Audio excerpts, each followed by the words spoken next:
Hello, everybody. I am Barbara Lang, and I am the host of Barbara's Banter. And my sidekick, Brian Boyer, and I are just delighted to have you join us today. Now, no industry is as important to a city as tourism, particularly cities like San Francisco, Atlanta, Miami, New York, and of course, the nation's capital, Washington, D.C. Tourism and hospitality are real economic engines for our city, whether it's for the tax revenue that it generates or for the hundreds and thousands of jobs for our residents. And this industry really creates a vibrancy for any city. We have federal tourist Washington, things like the Capitol, the White House, the monuments, the Smithsonian museums, and many more. But then there is local Washington, where we have our iconic neighborhoods, the Howard Theater, the waterfronts, and of course, Ben's Chili Bowl. You cannot leave Washington without visiting Ben's. So we have previously on this podcast talked about COVID's impact, whether it be on our restaurants, which so many were closed all last year, our education, on education institutions, on healthcare. But today we have the perfect guest to discuss what's going on with tourism and hospitality in general in our city. Please welcome Elliott Ferguson, the president and CEO of Destination DC. A role that he has held for about 12 years, and with the organization 19 plus years. Prior to coming to DC, Elliott was in Savannah, I believe, and Atlanta with their respective visitor and convention bureaus. So all total, he has been in this industry over 30 years. I didn't know you were that old, Elliott.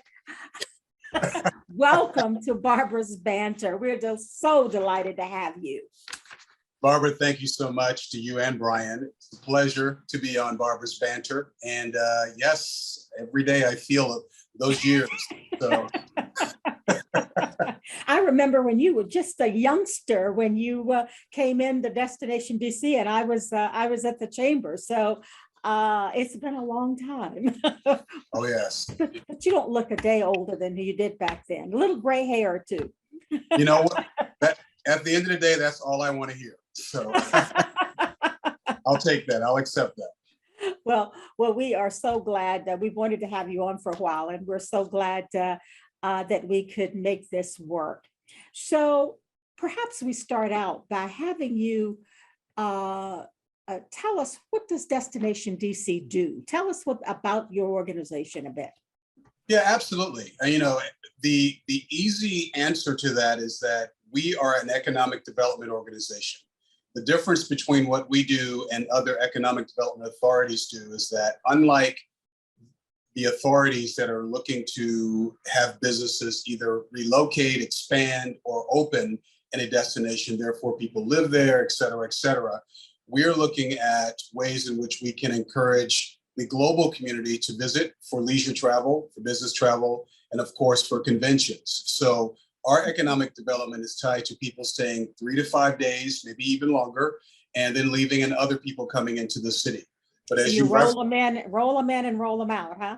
Absolutely. And it's easier to have a larger impact as you look at this area of economic development tied to events and activities and things that are happening in Washington. So that's our role. It's tied to the billions of dollars that are generated by the industry and the nearly 80,000 people that are employed specifically in hospitality. I know when I was at the chamber and served briefly on your board of directors, one of the things we always talked about is that we spent less money in marketing and advertising and encouraging people than other visitor bureaus and all around the country. Has that changed? Are we catching up? You know, Barbara, we are doing better than we were. You know, it's one of those things, whereas a lot of stakeholders just make general assumptions. Why do we have to promote a destination? People automatically want to come. And though that might be true to a certain extent, we all know that it's not about who comes, it's about who you want to come, who will stay longer and spend more.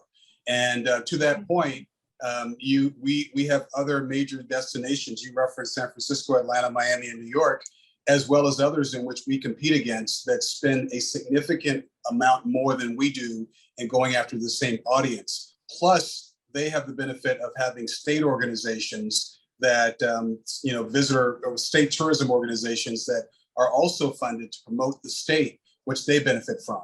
And in Washington, D.C., it's just my budget. So it's tied to, if we spent more to encourage individuals to look at DC through a different lens, we ultimately would have more visitors. Okay. So tell me a little bit about your relationship with the convention center, because I know that that's a close partnership, and I know you're looking to always bring in these large organizations to come in and spend their money and enjoy everything we have.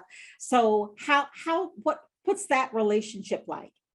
Yeah, it's actually for us a really strong relationship, and I say that simply because not every city has a good relationship with the convention center, and it hasn't always been. But I will say that Events DC, which is the quasi-government organization that owns the convention center, owns the Carnegie Library, RFK Stadium, Nat Stadium, and Stadium Armory, and the new entertainment and sports arena. They own brick and mortar. They're quasi-government. They are also the organization that will fund major projects such as the Marriott Marquis. We work in tandem with them, but we are the team that focuses primarily on the large citywide conventions actually coming to Washington, therefore using their building. Right. And in any case, you want one-stop shopping when a group says, I'm looking at Washington, D.C., and perhaps the cities you referenced earlier. So we're putting together meeting space in the convention center, rooms package, and then also sharing with the customer how well we would be able to accommodate their meeting. And the convention center and team will ultimately be responsible for making sure that they have a good experience once they physically come here. Very good. So tell me, what has the last 18, 20 months been like for your industry in this city? I went from drinking once a week to every day. Oh no. That's sad. I know it's not good. It's I tell you, we are an industry that thrives on data and historical data, which clearly, like most industries, there's nothing that tells you how to get out of a pandemic. I think that we went from denial that this would not happen to the shock of shutting down to the fear of what happens next to the next phase, which we continue to be in, which is how do we get beyond this and move forward and reopen. And so, as you look at our industry, it really, really has taken a beating. I also happen to be the chair of the U.S. Travel Association for the last 2 years, up until a few months ago, which was an interesting time to run that organization. They, for a variety of reasons, I happened to be the first Black chair that they'd ever had, which is sad and another story. But I had an agenda that was tied to the industry moving in a direction that was focusing on diversity, focusing on things that I felt were more appropriate for the industry today versus perhaps the industry a few years back. And that all kind of took a back seat to a certain extent to dealing with the pandemic and, of course, protests and racial unrest last year. So it's been tough. I mean, for us, we lost $7.4 billion in economic spend in 2020 simply because of this pandemic. And clearly, as you look at the 80,000 jobs I referenced earlier, most, if not all of those folks were unemployed for a long time. Right. Very, very, very sad. Certainly, things have opened up to a degree. But are you able to now book conventions? I know I'm still rather reluctant going into a big room with lots of people and whatever. I'm still a little cautious about that. How have you been successful in getting big meetings and conventions back in the city? Well, to your point, consumer confidence is a big thing. will people be comfortable getting on a plane, meeting in large groups? And we've done very well with the larger meetings. And the reason why is simply because the larger conventions are booking 3 years to 10 years out. Right. So as we're talking to them, they're looking at us for 2030, or in some cases they're short term, but it's been difficult. But I will tell you that as painful as it was that we remained closed for as long as we did, it also is perceived as that we took this very seriously, and therefore coming to DC and the mayor's direction is probably the right thing to do, simply because not only is Events DC focusing on protocol, as is our hotels, restaurants, and the city as a whole. So we were somewhat envious of destinations that were open, but we were also, as we looked at the number of deaths and the number of COVID cases in those states, we're glad we weren't in that position. So we're seeing a rebound. We have continued to book citywides into the future. And what's really suffered, Barbara, is of course the fact that we have no business travel, no short-term meetings that have been happening, and all the ancillary events that normally take place. So still we're not out of it yet. And given what's going on nationally, and in fact, I think I saw a tweet yesterday or last night where the European Union is looking at putting not having the US be one of the places that people come to visit. And I would imagine that will have a big impact on us as well. Yeah, absolutely. That is extremely problematic. And, I think we're hoping that will be amended back to those that are vaccinated can actually travel, which is what they talked about before. And even that was controversial earlier this year with US Travel Association. But I think it's unfortunate. I think that as you look at how we started this conversation, as an economic development organization, the international visitor stays longer and spends more. Right. So as much as I want the 8th grader coming, I know they're going to do all the free things and eat at Chipotle and then stay at a hotel outside of DC. They don't have a lot of money. They don't have a lot of money. Long term, they'll come back and they'll say, I remember coming when I was in the 8th grade. I did that. I lived in California when I was in the 8th grade and I came here. But that the economic impact of that international traveler is extremely important to our economy. And them not coming is a big deal, unfortunately, for us. Yeah, I was so sad to hear that. And this is where we've got the vaccinated versus the unvaccinated, and the unvaccinated are making it very difficult for the rest of us. Yes, sadly, that is the case. And I think what's happening is that, I'm sure all of us have traveled extensively out of the country. When you look at how the news plays a huge role in the perception of a destination, when you're seeing what's happening in certain states, the sense overall is that it's happening throughout the US. We're not taking it seriously. People are not getting vaccinated. And that's so unfortunate for us. And, it takes one component or one portion of the US to not get it right, and the international community to listen and learn from what's not happening in states like Mississippi and Alabama, for them to say, well, perhaps we won't even come to the US at all. Or Texas or Florida. Yes, and the list gets longer and longer, and that is unfortunate. And that's the other thing that, as I focused on promoting DC, I recognize the fact that the global community looks at DC as the sounding board for everything happening in the US. For goodness sakes, I'm blocks from the president. So therefore they want me to answer for what's happening or not happening in other parts of the United States. And then in my capacity as chair of the US Travel Association, also carry that voice. So it's very, I'm hoping that won't be the case. And I know for a fact the US Travel Association is working closely with the administration to get them to understand the economic impact of the EU and other parts of the world, perhaps not allowing that travel. I sit on a board called Travel Tourism Advisory Board, which is a part of the Department of Commerce. So with the new Secretary Raimondo, we have been constantly focusing on clearly science and medicine being in the forefront, but also recovery, and specifically recovery tied to travel being right behind it.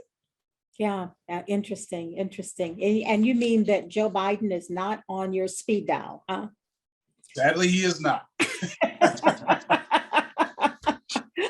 Brian, I'll pitch to you for a couple of questions. It's funny that you bring that up because I remember when Barbara and I were at the chamber, and everything that happens in Washington D.C. is magnified. We used to joke if there's a fender bender on K Street, it's national news, right? So Yeah. so clearly something like this is magnified nationally, globally. And Elliott, you made a really interesting point because you said Destination DC is an economic development organization, and when a lot of people think of economic development, they think site selectors and the cranes that we see dotting the skylines and not necessarily always related to tourism. So I guess my question to you is how do you tell that story about how much impact tourism can have on economic development within a particular metro region, and also talk a little bit about part two, kind of how it drives that economic development from a tourism standpoint versus somebody coming in and saying I want to locate my business here. That's a compelling question and something that we focus on a regular basis, simply because when you're talking to stakeholders, especially elected officials, they have their own perception of what's important and what's not important. And it's our job not to necessarily say they're wrong, but to educate them. and I think that nothing has been a better educator for our elected officials than this current pandemic.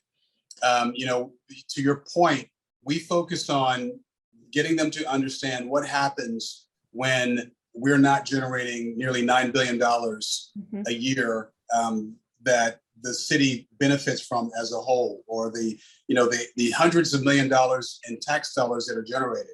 And we tie that into, paying for major services that all Washingtonians benefit from. What happens when this industry does not exist? That means homeowners like us that live in Washington, D.C., we're now paying over $4,000 more a year in property taxes to make up on the loss that this industry, those visitors, are generating for the city of Washington, D.C.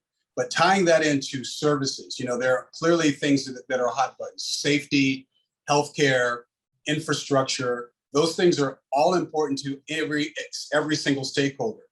And I will say, Brian, if you look at the development in the city, yes, it can be tied to the federal government, which is the largest employer, but you cannot dismiss the fact that a lot of the development in the city is tied to the fact that we're doing a good job of generating and creating a buzz about Washington, D.C. from a leisure perspective.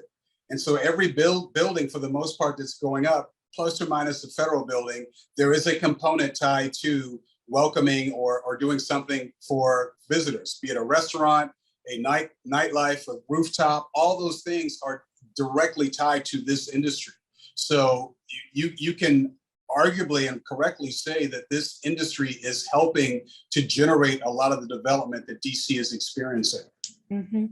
So let me ask you this question: as far as, and I don't want to minimize or demean any other city, but obviously, DC is, when it comes to tourism and as a destination, it's right up there, right? It's top two or three, maybe probably even number one potentially, right? So other cities that might not have as much tourism, but every city has some form of tourism, right? But maybe not as much as a DC or Miami or San Francisco. Are those cities also leveraging tourism for economic development purposes, or is that really more for cities that have more of a tourism industry?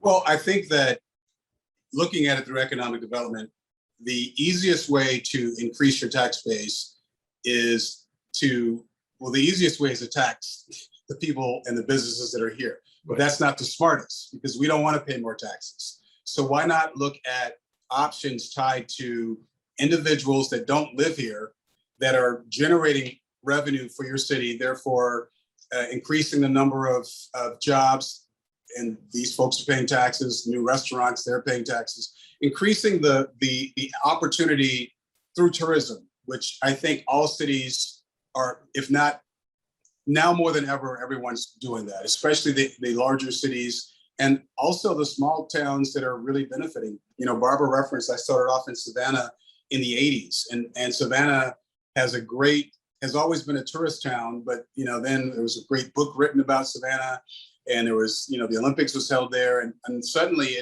tourism became a larger component of the economy there.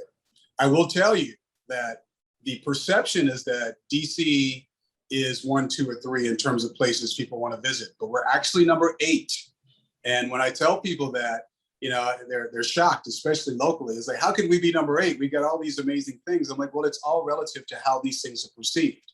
You know, we know that we have a great destination, but people look at us, as Barbara said, as a federal city. So as goes the federal government, goes DC. So federal government shut down, they think DC shut down. They think that all we have are monuments, memorials, and museums. As much as I love them, as was also referenced, it's theater, nightlife, restaurants, the cuisine, outdoor activity, and the list goes on and on. Architecture, things in which we want to expose individuals to that perhaps they never knew that DC had to offer, because that affords us a better opportunity to no longer be number 8. We were number 10 for a while. I'll go on to say that when the international community is looking at visiting the United States, unlike visiting other countries, there are a lot of amazing destinations in the United States for them to consider.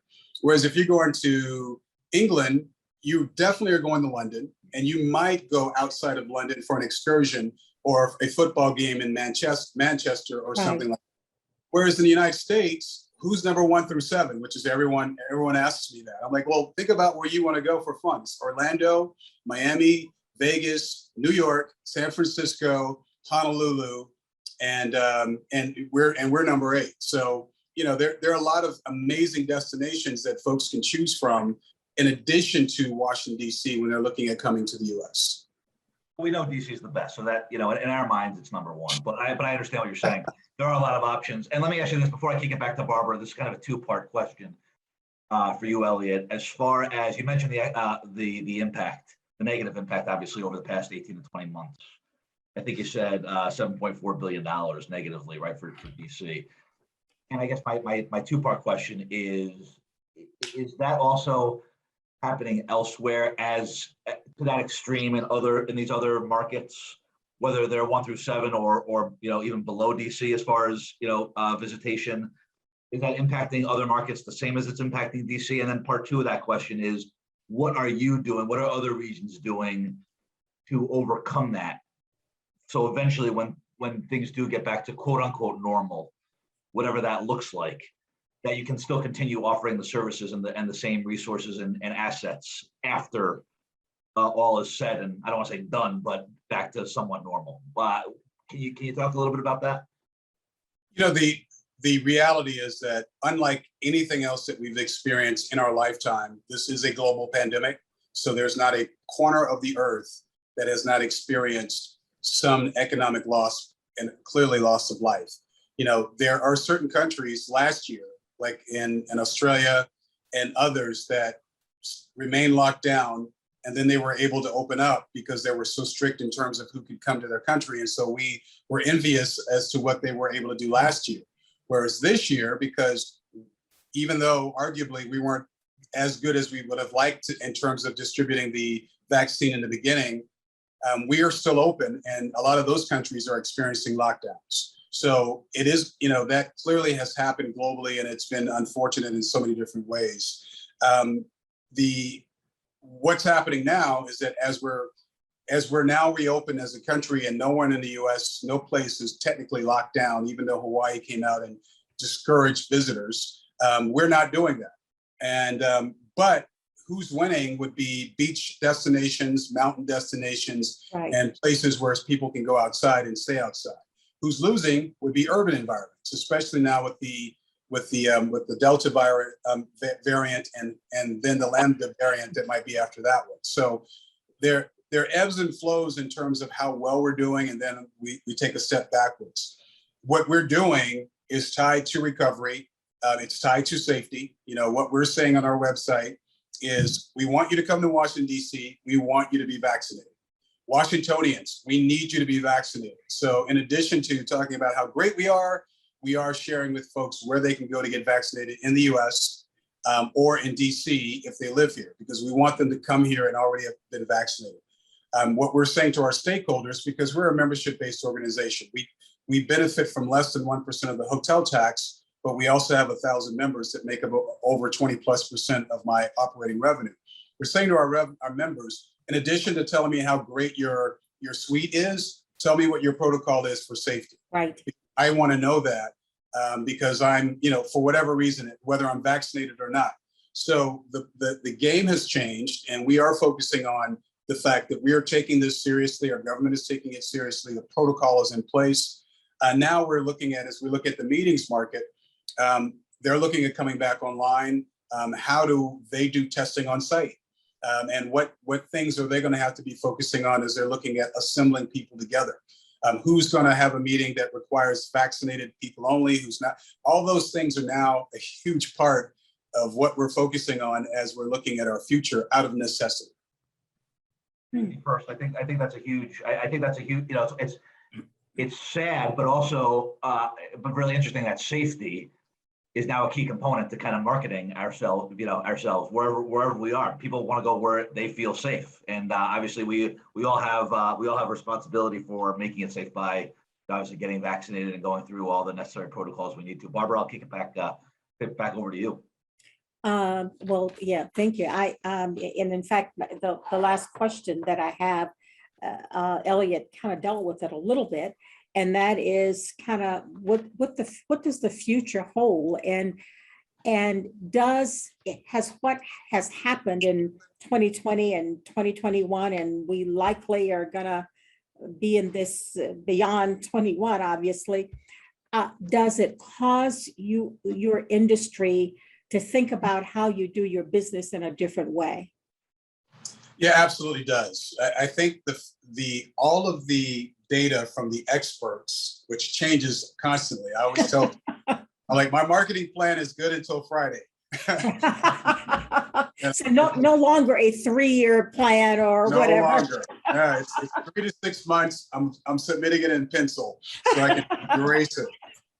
You know, the overwhelming data is telling us that people want to travel. Yeah. And I've already seen that. I've been on several trips, all domestic, but you know, and I've attended several trade shows. The data is telling us that people want to meet again. You know, there's this sentiment that, well, now that we've all lived in Zoom purgatory, that this is going to be the primary point of contact. And I remind people, if I'm Pepsi and I hear that Coke is coming to meet with some stakeholders in person, you betcha I'm going to get on a plane and go see them in person as well. Because this is just a stopgap, and this will change how we do business, because there have been some closed-minded organizations that said, nope, you got to be there in person. And now they say, well, they're going to want to be here in person, but perhaps there are 2 or 3 people, someone who may be at home that just had a baby, whatever the case is, that might choose to come to certain components of our meeting. So those dynamics are changing how the meetings industry is preparing for the future. But that also raises another question: who's going to pay for it? How expensive is it, et cetera, et cetera. So that absolutely is changing. In terms of the leisure market, they will, and right now the leisure market is all that we have. And we started seeing the rebounds. We do a report every week with our research person. It gives us information as to how was room pickup, how was occupancy, how was room rate, and how do we compare to last year? And then, of course, how do we compare to 2019, which was an extremely good year? And it's showing us that we are consistently doing better. The problem right now is that the weekdays we're not doing as great because there's no business travel. Right. So there's a lot of ground to be made there, but I know, and I feel very confident in saying that once Congress allows meetings in person, then we will start seeing more business travel, simply because it's important for them to meet in person. To come into the city. Interesting. Yeah. You know, I have not been on a plane since February of 2020.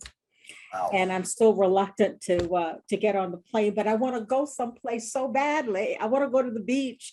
And so I think I'm going to pack up and go to the drive to the beach with my can of Lysol and my sanitizing wipes to make sure I write down everything ahead of time. So it's a troubling time. Troubling Yeah, time. and I hear you, and I will not try to dissuade you from getting on a plane, but let me just give you some statistical data. Flight attendants have a union. Flight attendants have been flying before there was a vaccine. Have you heard any report of overwhelming number of flight attendants who are on a plane more than you will be as a traveler coming down with COVID? So I will say that I feel very comfortable in getting on a plane simply because I've known for years of the protocol. I know for years that the air quality is always better because it's constantly being recirculated, not recirculated, but air that's coming out. So there are going to be a lot of Barbaras that feel the way you feel. And therefore, a lot of our marketing is tied to that 4-hour drive time of Washington, Right. D.C., which Right. happens to be 50 million people. So, Wow. so as we look at that market, again, international market spends more, stays longer, spends more. But right now, the only option we have is domestic. We are fortunate that we have a large percentage of the American population that live within close proximity, but we're also, with the airlines, giving individuals true data in terms of what's happening in those skies. And I have, unlike you, but even before the vaccine, I've been on several flights. The first one was in September of last year to California, and I've been on several since, and I've not once had any concerns or issues tied to COVID. But I will implore you to look at the data tied to flight attendants and those that work in the industry who've had minuscule number of positive tests. Well, you know what concerns me even more, and I'm going to have to take a business trip in October. So it is. I've got to go to Atlanta to a board meeting. We've Zoomed all the last year and a half, but we're decided that they'd like to get everybody back together, and I get that. What disturbs me even more on the planes is the violence that you're starting to see. People are just acting crazy, insane. I saw this video in the Miami airport Saturday night that was just horrible. And it was in the airport. And I assumed that they never let this guy get on an airplane. But it was it's like it seems like being cooped up has just brought out all the crazies. And that's disturbing as well. So more than COVID for me. No, it totally is. It is. But I will say this too. It's like when you see